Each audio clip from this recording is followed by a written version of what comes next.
Hey guys, welcome to my review for chapter 475 of Fairy Tail. Thank you, Mashima.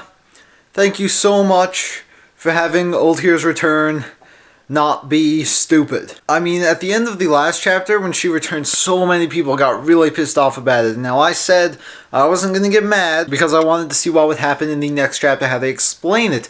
And I was actually pretty okay with how they explained it. It still doesn't make complete amounts of sense. In fact, Old Hero even says, like, yeah, I'm not quite sure why this happens. But this is when it just comes down to the series is about magic. Who gives a crap? So Old Hero returns and she says that when time is frozen, she can appear, because she was like crazy fiddling with some time magic. I don't really know. She doesn't know how it works.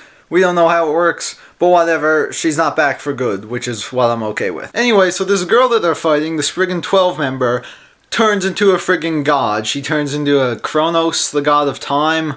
Whatever, you know, all I can think about is that big rock dude you fight in God of War. Anyway, so Altair can't actually stay for very long. Her body is like breaking up, and she has to leave soon because she doesn't belong in this world. Sort of like Aquarius. It's actually very similar to what happened with Aquarius, to be honest. She just like shows up, have some plot device, move the plot forward, and then disappear again, which you can argue isn't that great of storytelling, but I mean, this is Fairy Tail we're talking about, so I really don't care all that much. Anyway, so something pretty crazy happened is that Carla actually almost got killed. She got like shot through the heart or something, and it looked like she died, which was kind of shocking because I'm like, whoa, did they just kill off Carla?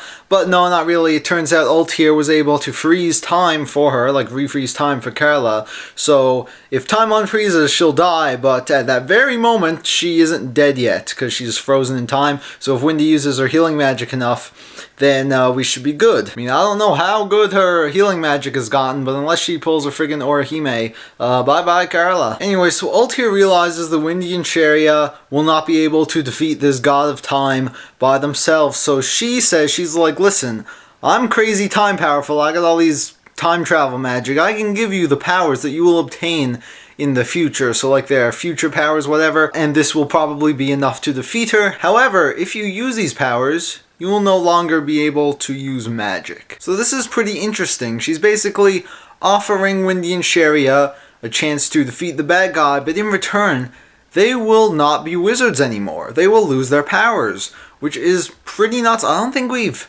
ever dealt with something like this in Fairy Tail before, which is a bit weird because in series where people have powers, it's a pretty common plot point to, you know, have a thing where people will sacrifice their powers or whatever. But yeah, I do believe this is a first for this one. And I guess we will find out what happens in the next chapter. And I believe the next chapter is called like Goodbye to a Wizard or something. So, I kind of have a feeling they may go ahead with the deal. Question is, though, is whether or not Mashima will do it justice and not just have some bullshit explanation for how they can get their powers back afterwards. So with that, thank you guys so much for watching, and I'll see you guys in a week for another Fairy Tail review.